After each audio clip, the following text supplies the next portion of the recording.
All right. A warm welcome and good evening to all of you from wherever you're joining us from. Welcome to the Ask General Mugisha Muntu conversation. We are very delighted that you've managed to spare time to be with us this evening. And this segment is brought to you by the Alliance for National Transformation.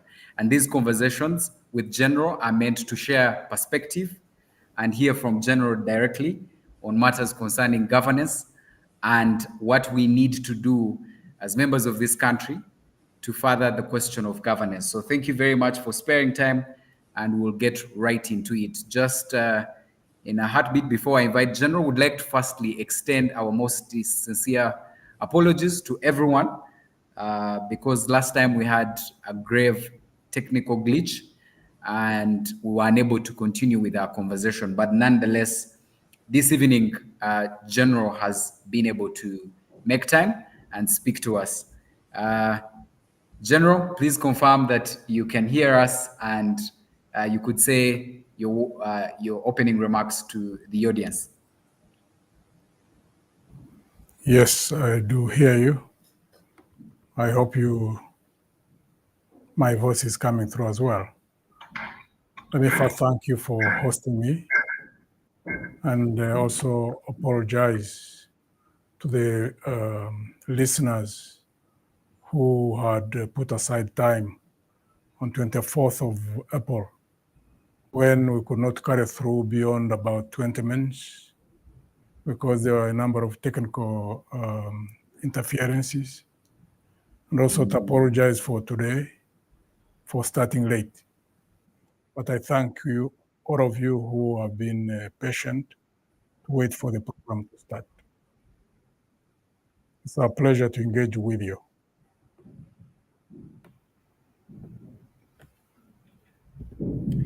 Thank you, General. And we'll get straight into the conversation. General, as we dive into this evening's discussion, I just want to take you back to the question that I had asked you the last time, which was that the Alliance for the National Transformation was founded to address systemic governance issues. And I still remember very well when the party was launched. But what specific gaps in Uganda's political system do you aim to tackle as ANT? And presently, how is ANT working to address them in such an election time that we are, and as we are gearing towards 2026? We want to focus on the basics. Basics where you have a system where there are efficient delivery of services, because that's the biggest impediment that there is in this country. We have contestation, of course, at the level of competition for power. But for 62 years, we've been dealing with the weaknesses within our governance culture, where you'd find stable institutions, stable governance institutions, so that even when there are contradictions at the political level, that the state runs. I mean, we have seen countries like Italy where they have got unstable governments. In the last 60-something years, they have had about 50 changes of government. But the state functions. People who go to hospitals will access treatment. Those who go into education institutions access good or high standards of education. Transportation works, energy provision, services in terms of culture, entertainment, a society that functions. Problem we have here in our country, one, the institutions are weak, systems of service delivery are highly compromised, very weak in many cases, and then also have the political problem of not having a state of politics where you have competition, and there are those who go in knowing that they can win or lose and expecting to lead in the event that they win, and also to be able to manage losses.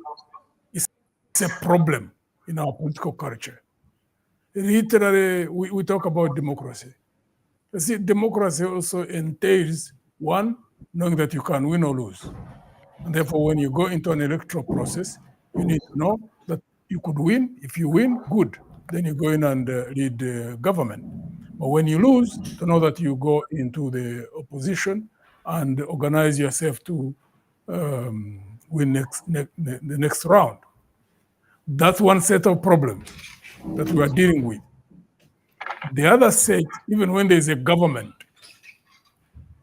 even when they manipulate themselves into power, the weaknesses in the institutions and systems of delivery of service. That's why you find challenge in the health sector, educational sector, the infrastructure, energy, or road networks. Rail, of course, rail is just almost history.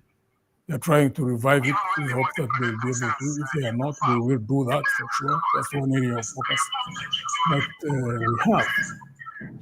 So that's what leads us to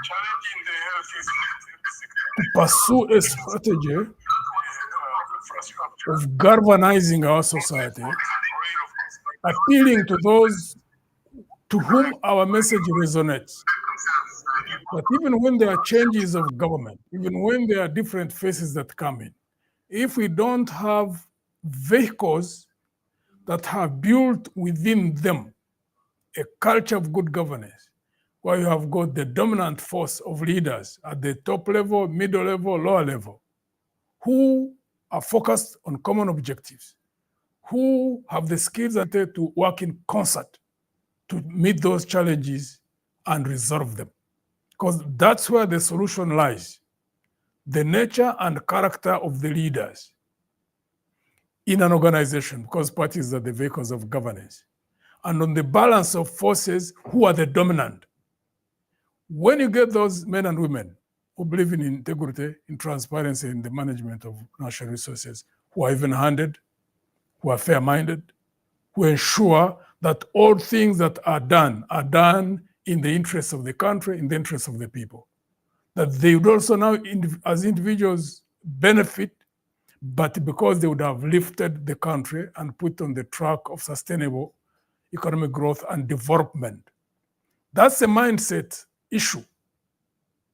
So people who don't focus on that are bound to apply wrong solutions because they would have gone amiss in terms of the diagnosis that they would have made. There is no organization that will change the trajectory of politics. There's no organization that will put this country on track in terms of building institutions and systems for delivery of services, in terms of establishing a state of justice, in terms of ensuring that there are equal opportunities, in terms of ensuring that there is transparency in the management of national resources. No organization will be able to do that unless it builds a concentration of leaders to whom all that resonates and who are committed to it, who will operate out of commitment. Right now, a significant number of those who are in politics, and I think on balance, possibly about 6, 7 out of 10 are in because of self-interest. Someone who's targeting, say, okay, if I can go to parliament and get 30 million, I'm going to be well off. So that's the primary motivation. The issue of country and the citizens in terms of delivery of services is secondary. That's also a mindset. That's where the struggle is. Anybody who wants to change that must therefore shift the balance of forces to be in favor of those who want to build the systems and institutions I'm talking about. That's where our main concentration is. Anything else, everybody will tell you the same things, more or less. I don't see anybody who is in politics, even as we go into these 2025-26 elections. I would like to believe that literally if you go through most of, if not all, the manifestos, or we'll be talking about how to establish healthcare services. They'll be talking about raising the standards of education, ensuring that education is lowered in terms of costs. And they talk about infrastructure, roads, water, energy, and rail. They talk about tourism, they talk about agriculture, modernization of agriculture, talk about industrialization, talk about job creation, or just issues of justice and security. Literally, every party talks about that. But the question is, how is it implemented? How will it be put into place? It all goes back to the mindsets of those who are in organizations, or who are able to make it into government. If in the balance, in the factors on the balance of forces, those who want to advance their own set of interests as the primary factor, motivation as the first motivating factor, and the population and the country comes second, they cannot change much. They cannot change much. That's why we spend all our time on that, disseminating the message and also organizing around it. And that's why we will keep on calling upon, now that we are going to an electoral process, because we are going to shift from where we were, building structures down of leadership, the committees. Now the time is too short. We will freeze that for the time being and concentrate on raising candidates at the council level, LC3, council level, LC5, mayors of towns and municipalities and cities, LC3 chairpersons, LC5 chairpersons, members of parliament, so that we build that critical number of good leaders who run as candidates, who can build trust with the population, so that when we take power, we've built that critical number that will deal with the challenges that we've been dealing with for the last 62 years, that all governments have failed in fixing. We have no intention of failing. Our focus and discipline and our preparation and our manner of organization and the character of building the organization itself will definitely lead us to succeed in doing what all others have failed at.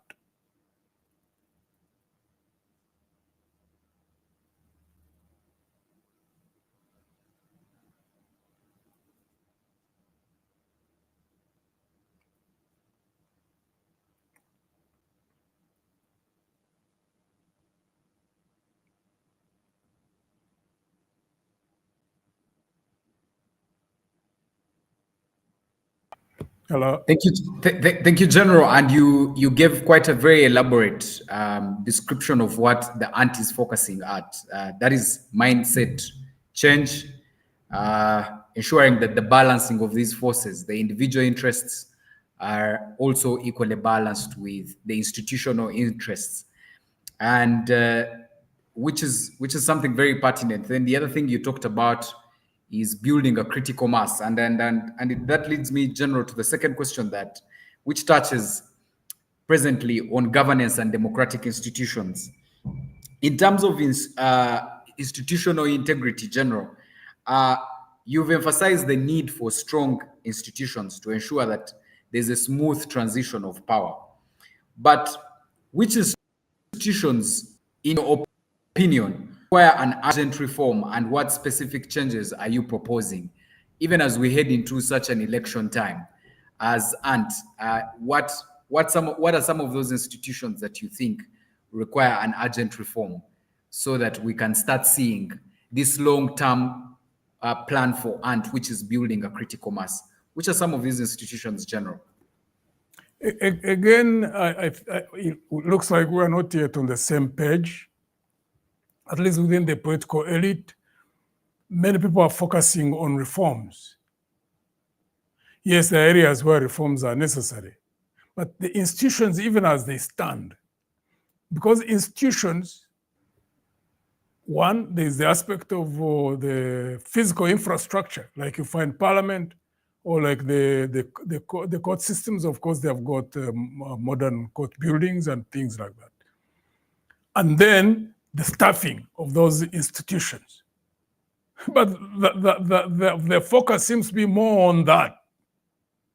The focus should be shifted to the character of the staffing, of the staff, those who staff those institutions. Because right now, Parliament as it is, the judiciary as it is, the executive as it is, cabinet as it is. For example, if you look at the concept or principle of separation of powers, if we had men and women of character in all those three institutions, men and women whose main focus is national development, men and women whose main focus is service delivery, even if you didn't carry out any reforms in any of those three pillars of state, you'll find a stable country, you'll find a country that is on a steady, sustainable development path. So the issue is not in the laws. I mean, I see, look at the laws, for example, in the electoral process. The laws as they are, implemented as they are, with men and women who want to conduct an election in the Electoral Commission, in the executive, in Parliament, following the law as it is, you can conduct a free, fair, transparent election in this country. Because even if you carry out the necessary reforms, if the character of the people who are in the executive, those who are in Parliament, you will not have a free, fair, transparent election, even when you do reforms that are on paper. You will not be able to do that. And that's why the Ugandans who really want to see change, positive change, meaningful change in this country, have to concentrate on getting from wherever they are, doing the sacrifices that are necessary to engage into politics, fix those problems. Those who are not necessarily interested in running for offices as something that they would have been prepared for in their lives. People who say, I'm going to go into political leadership. But in a state of crisis, there are many times you go into something to participate, to put what has gone wrong right. I had never in my life ever imagined that I would end up in the army. Definitely not. But we ended up fighting because we believed that through that path at that time is the only way we could take power and establish a new dispensation. Unfortunately, along the way, it lost the effort lost direction because of the top leadership. So even those who may have never even thought of running like for Parliament or LC3 or LC5, because of the nature of the crisis we have in this country of governance, but those who are good, who really care about the country, who care about the people, I would like to strongly propose that you need to consider. If you're able to make the necessary sacrifices, get into politics, get into elective offices, so that you can do that one thing that is so critical right now in our current political situation, to shift the balance of forces in favor of men and women who want to do what is right.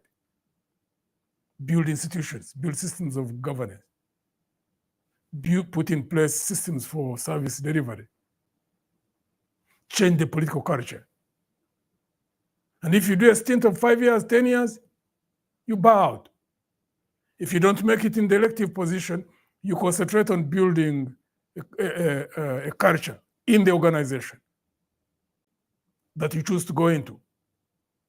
The culture of the organization is the one which is going to determine which direction that organization takes the country in the event that that organization takes power. Because every organization will give you what it has.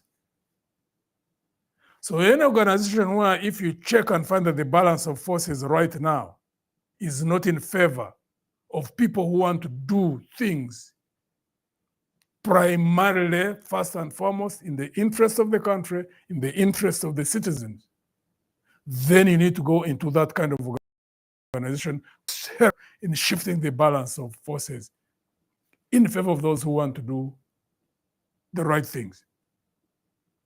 In areas where there may even be many, join that organization that it is reinforced. That's the only route out of this situation we're in. People should not be deceived that necessarily when this regime, which is so messed up and is messing up the country, that when it is out, that a new dispensation will necessarily come in. Absolutely not. Some of us in our 60s, we saw what happened in 71, we saw what happened in 79, we saw what happened in 81, saw what happened in 85, saw what happened in 86. Different faces, different rhetoric, spoken out by the leaders about promises that they were going to carry out, but same direction. Manipulation, deception, advancement of self-interest over and above national interest. So that's a critical area. So sacrifices need to be made now. If you can stand for Councillor LC3, do so. If you can stand Councillor LC5, do so. If you can stand for being a mayor, do so. LC3 chairperson, do so. LC5 chairperson, do so. A member of parliament and the presidency. The character of the organization is very, very critical. So we invite those to whom this message resonates to join Alliance for National Transformation. Those who are wired to go into politics, who are already participating, please come in. Those who may not have necessarily considered running for elective offices in politics, join it as a form of sacrifice. Because I don't think there's any Ugandan who doesn't desire to see a positive future, a better future than what we're involved in. But we cannot just stop at the level of desire. There has to be the level of implementation, moving from where we are to a better future. That movement can only be propelled by the people whose hearts and minds are committed to doing that. That won't happen by accident. Absolutely not. So to desire a better future and not engage, and engagement incidentally is not there. Those who can directly make sacrifices and come in, but there are those who can back them up. Because in any case, these positions are not many. If you talk, for example, about LC5 chairpersons, we're talking about 147 districts. So basically, we're talking about 147 human beings, citizens, who are good. If you talk about LC3 chairpersons and mayors, basically of municipalities and divisions and townships, talk about 2,000. If you're talking about parliament, we're talking about 500. Presidency is 1. So when you add up all these,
is in the human factor. And it's not that we lack these people. They are there. I mean, we see some of the companies that come and invest in this country reaping super profits because they have got some of the best Ugandans who staff those organizations. If it can be achieved in the private sector, it can be achieved in government as well. We only have to have in the public sector. We only have to have those men and women who are ready to make that sacrifice. And they're the ones we are going to keep talking to, appealing to, trying to attract. Because as you notice, for an organization to be able to capture power and transform a country, you don't need millions of people. You don't need hundreds of thousands of people. You don't even need thousands. Basically, we have talked about if you have about 5,000 people. Some on the lower base, on the top, you don't even have to have more than, how many people in a cabinet? Seven has got a huge one of 80, which in our party, we don't believe in a huge cabinet. Cabinet of 25 ministers and a few ministers of state can turn a country around and run it efficiently. Then we talk about 147 RC5 chairpersons. We have an experience because we have an RC5 chairperson who's really very disciplined. In spite of the fight which has been exerted on him, he runs a professional service in Terego. We know that if you can have like out of 147 districts, 80 of them doing well, it would force even those that are not delivering services to wake up.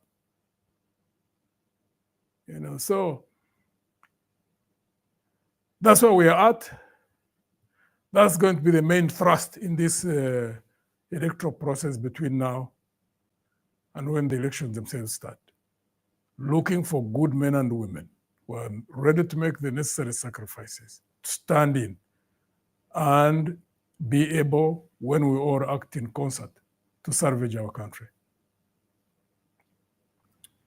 Wonderful. And right there you have it. That's General speaking to us. In case you just joined the conversation, General has been informing us that we need to build the character of the staff. We just not need to have people in parliament. General is saying we need to have men of character. And General has also said that we don't need a huge cabinet to make change. We need just 25 ministers and we'll be able to start seeing change happening in our country. But then he's also saying that you need to be involved in the conversation. Apathy is not going to be enough. So if you relate with Ant, join the forces. As the least as you can, we just had LC3 elections. And General, you touched one of the institutions, and this brings me to a question I have in regards to the rule of law, the present rule of law in our country. And I want to hear your thoughts, General, on this, of what you make of it in terms of still we are speaking about the governance and the democratic institutions. So in 2024, General, and as you are aware, we've seen you come out to speak, there was an arrest and an extradition of Dr. Kizza Besigye, which raised so many questions, and we even have ongoing, he's battling for his bail, even as we speak. But we had a Supreme Court ruling by the judiciary, which in so many ways they said that it was self-executory, this decision. What is your view on the current state of the rule of law? We have had, political prisoners since 2021. What is your view, General, on the current state of rule of law in Uganda, and how can we restore trust in an institution like judiciary? Because you know how much power it has in terms of reforming and bringing justice to Ugandans. General, I would like to hear your comment on that. It again goes back to the character of the leaders that would be in charge of a country at any given point in time. Because right now, what we see is what the NRM leaders are giving us, right from General Museveni to those who are around him. They are lawless. So if they are lawless, they give lawlessness. I mean, we talked about that issue, for example, where they went and abducted Dr. Chizabesigye from Nairobi. And you can imagine all the mess that has happened. And then they also backtracked. One, it shows you that they no longer care about what people think. They no longer care about the law. But in their arrogance and blindness, they never expected the reactions that it sparked off. That's why they've been manipulating to see how they can contain that situation. Fortunately, at that time, the court exonerated itself by taking a firm stand. And that's why the government has backtracked to some extent, also trying to manipulate the law still to serve their interest in having civilians tried in military courts. But you see, at the end of it all, look at Parliament, 500 members, the majority of whom are in NRM. Because you see, even when you belong to a party, if you have a character that wants to see justice, when the party loses track, you take a stand. So if we had men and women of character in Parliament, and they were in the majority, including those who are in NRM, they would have taken a stand right at the beginning. They would have checked the executive. And therefore, the executive wouldn't be acting with arrogance, wouldn't be acting in the state of mind that they operate from of impunity, think that they can do anything and go away with it. Because the executive has got an occupant, General Museveni, who is overbearing, someone who can really work day and night to undermine systems, undermine institutions, undermine the character of individuals who are in those institutions. And he has been doing that systematically. Undermine the parliament, undermine the executive. But you see, when there are people who are motivated by country before self, much as there would be effort from the executive, they would take a stand. Because the judiciary, they have got security of tenure, those justices. Parliament, you have been elected 5 years, you are there.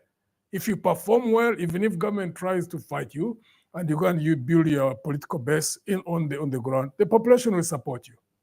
But even if they don't support you and you lose, but you lose because you are fighting for what is right. That's what struggles are all about. But if you find there is an executive that keeps on conducting deliberate actions of that mess up the whole country, covering up the corrupt, covering up those who are breaking the law in the army, in the police, and then the parliament is mute or participates in that, it goes back to the character of people who are in politics. You can't run away from that fact. Nobody is going to run away from that fact. The only way we can take our country back on track is to attract the men and women who really are committed to seeing this country go on track, where there is justice, where there is a observation of the rule of law, where there are equal opportunities, where there is transparency in the management of national resources, and putting in place institutions and systems for efficient service delivery. That's the only way we can move forward. The character of men and women who will not compromise, who want to put country first. We have to build that. When we, like in a party like Alliance for National Transformation that is focused on that, single-mindedly, we don't divert. All other things have to be built on that. The moment we succeed, and then we get opportunity and the trust of the population to get into power, then it becomes easier for us when it comes to the point of execution. But even a party gets into power, for whatever consideration, when it has not fully prepared to build the critical number of men and women who are committed to doing what I'm talking about, and they have the resilience and they have the stamina, and they are consistently focused on putting the country first, that organization in a very short time will be compromised because the culture is deep. Right now, the mindset or the culture in our politics is like when you get into office, you'd be a fool not to exploit the opportunities of that office to enrich yourself, even if people die without drugs in hospitals, even if people don't get good standards of education, even if corruption keeps on growing. So we're fighting a culture. That culture cannot be turned around unless you have got men and women who are, have the stamina and the resilience. And they have many people who are saying the same thing, saying that's what they want to see. But how will it happen unless they participate? Changing cultures, establish good governing systems is an issue of participation. It's practical. It has to be practical. You cannot just hope and wish to be a good swimmer and maybe get gold in competitions without getting into the pool and learning how to swim and practicing and going through the painful process and the discipline that is needed, the rigorous nature of the training. At times, those who go for Olympics to swim for less than 2-3 minutes will train for 5 years. And many other areas of endeavor. Why when it comes to politics, people think that anything goes, that you don't prepare, that you don't organize, that you don't attract people who will give what they have, because that's what happens all the time. People who have got, who are driven by the motives of self-advancement when they're in power, that's what they do. They'll advance themselves. Because that's what is in their minds, that's what is in their hearts. But if you get men and women whose commitment is to philosophy of country before self, that's what they'll give. They'll go out, and those who are in all sectors will engage. Those in agriculture will go down and work with the farmers to advance the cause of modern farming. Those who are in industries will go into policy formulation at cabinet level, at parliamentary level. Those who are at the level of implementation will go ahead and translate those policies into practice. Those who are in infrastructure, wherever, you'll find someone who is in building a road to say, okay, now we are tired. This issue of making a road, constructing a road that is supposed to be $700,000, $800,000 per kilometer, and now the bidding process is been given one of 1.5 million. So you're losing literally 100%. Where you could have done 2 kilometers, you're now doing 1. Who will do that unless you have people who are committed to doing what that needs? And you hear people crying all the time about all the wrong things which are happening. But if those who complain and whose mindsets really are to eliminate, because there are also 2 types of people who complain. There are those who complain because they are not able to access. That if they went there, they would simply do the same thing. If it's a road, they would want to take that 100% off. But there are those who generally complain and they want to see change. Those are the ones we are looking at. This country can be transformed in a very short period of time because we are well endowed in terms of natural resources. And many other areas where we have a lot of opportunities that we can exploit.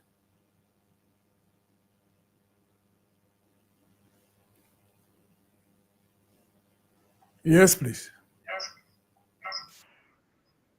Thank you, General. I will now move on. General, I think you've done justice to explain to us. I will now move on, General, to something that you recently touched at the burial of your good dear friend, the late Kazora. But so my question is now really leading to political dynamics and opposition strategy, even as we are leading to the election season. In terms of opposition unity, you've advocated for opposition coalitions as seen since 2020. This is something, and your efforts and other leaders. General, what do you make as the main barriers to the opposition unity as we stand even in this election season in 2025? And how is the Alliance for National Transformation going to help overcome these to challenge the ruling party effectively? First, when we were forming Alliance for National Transformation, we made contact with all opposition parties, and our main brief was, look, we're a young party, we're going to focus a lot on building ourselves. And therefore, we indicated to them that we are not going to be in any position to start any initiative or launch any initiative for coalition building. Also told them that we are open to participate in any initiative that will be launched by any other organization. And all those who launched initiatives, we participated, we made our own contributions. We gave our own thoughts as to how we thought things should be done.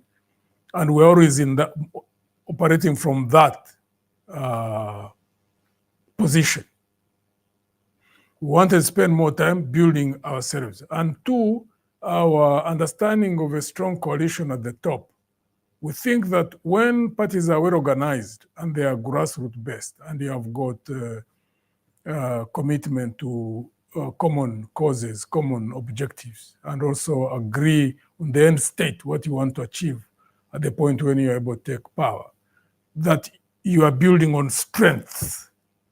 So we thought that the last 5 years, each party should go and deal with that, organizing ourselves, and also working on our own internal mechanisms of one, potential conflict, detection of any potential conflict, and building skills, training leaders at all levels on managing conflict, resolving conflict.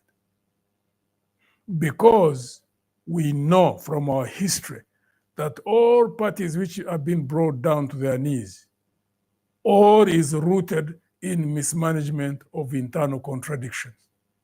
All of them, when you look at our history. So that's what we've been working on as the Alliance for National Transformation. At least one thing that we have achieved so far, much as we have not fulfilled the main focus of branch building, because we had wanted to at least reach like 80, 90% of all districts in the whole country. We have not achieved that because of challenges in terms of resources, financial resources. But at least one thing we have done is to ensure that there's internal cohesion, that we are able to manage our internal contradictions.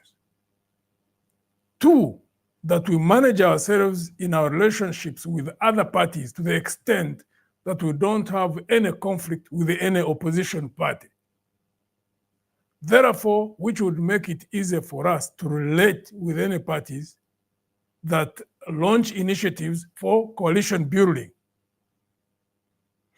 Because the coalition at the top or at the nationwide scale can only be as strong as the component parts. Two, the coalition can be as stable, can only be as stable as the component parts.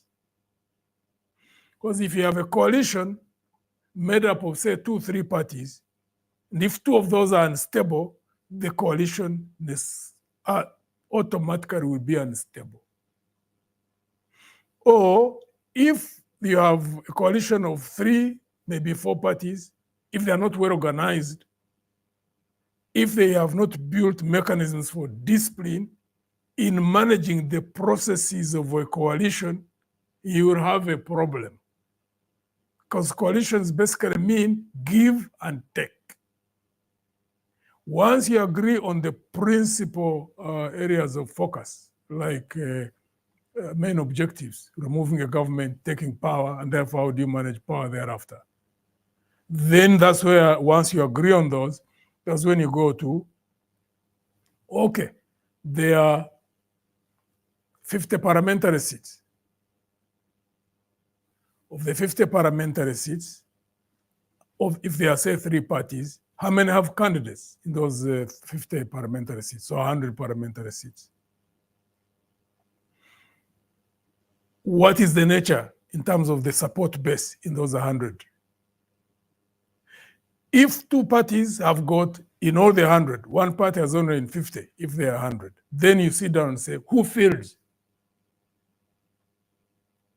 If there is discipline, you'll put in place mechanisms to go down and do analysis and find out, okay, this party is strong, and therefore, if its candidate is the one who's fielded, we will take this seat. Or this party has a strong candidate. Even if the other party may have the ground, but in terms of candidature, if this strong candidate is not fielded, the other candidate will lose. In an emotional manner, basically focused on objectives, which means that the parties must also have the authority and control measures, internal control measures, and also has the level of influence to exert that influence on the candidates. Because there are also candidates who can be very unruly. Parties do analysis, and then when they reach a point of saying, you two step aside, and the others will refuse. They can refuse if the party has no internal mechanisms for having that kind of influence.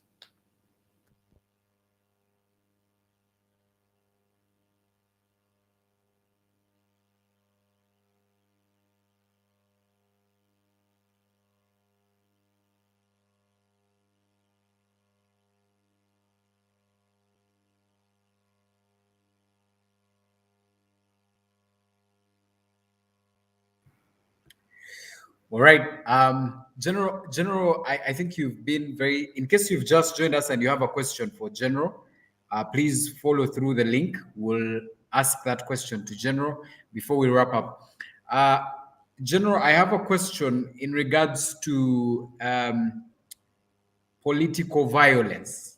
I will just begin with the referencing 2 scenarios, and I would like to hear your comments, and I'll give a context of the question.